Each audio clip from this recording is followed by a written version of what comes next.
Ciao ragazzi, benvenuti nella casa del formaggio nero.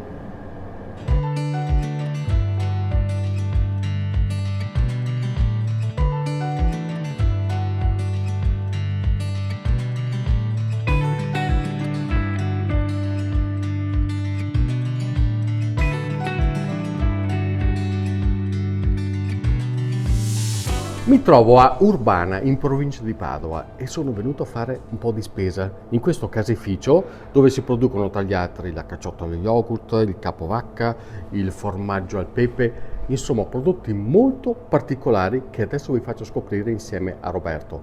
Ma partiamo proprio da quel formaggio nero lì che mi incuriosisce davvero tanto. Il formaggio nero nasce da un esperimento che abbiamo fatto circa 2 anni fa. Abbiamo provato a mescolare l'habanero, che è un peperoncino, in questo caso è un peperoncino di un'azienda agricola di Coliugani, con il formaggio al latte vaccino, con l'aggiunta di un carbone vegetale. La lavorazione è abbastanza lunga, ci vogliono circa 10 ore per fare diventare il nostro formaggio il colore che vedete qua in questo momento. Questo è un formaggio che ha circa 70 giorni di stagionatura. Okay.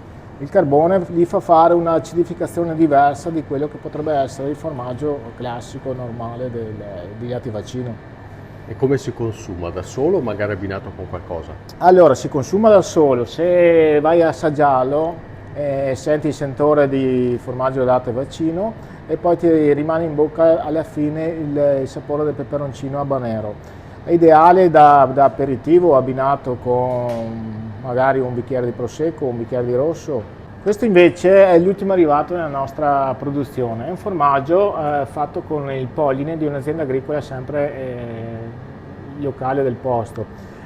Mettiamo dentro il polline in lavorazione, lo mettiamo nel latte e lo facciamo stagionare, anche questo qua circa dai 2 ai 3 mesi. 2-3 mesi di stagionatura. Si sente benissimo il sapore del polline, dei millifiori.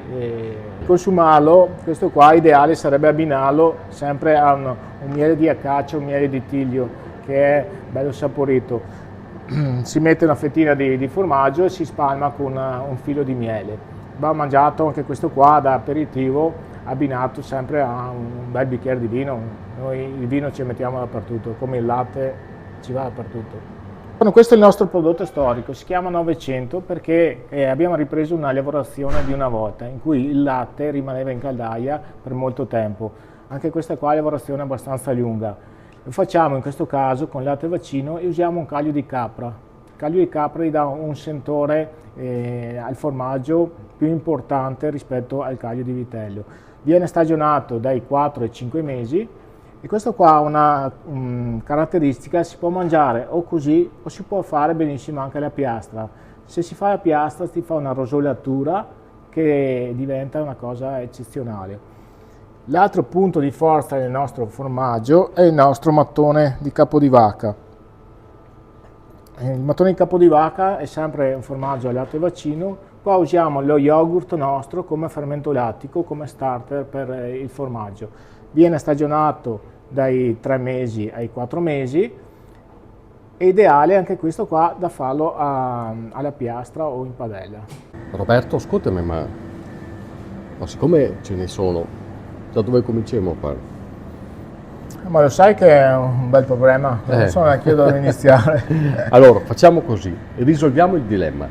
Venite alla fiera di Lonigo dal 20 al 23 marzo. Così questi formaggi li potrete assaggiare e sentire tutte le differenze, tutte le sfumature di gusto e di sapore che Roberto e il suo staff hanno saputo mettere all'interno della forma di formaggio.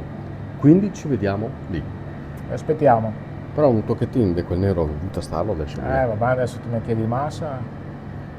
Ah, boia. Non solo poco.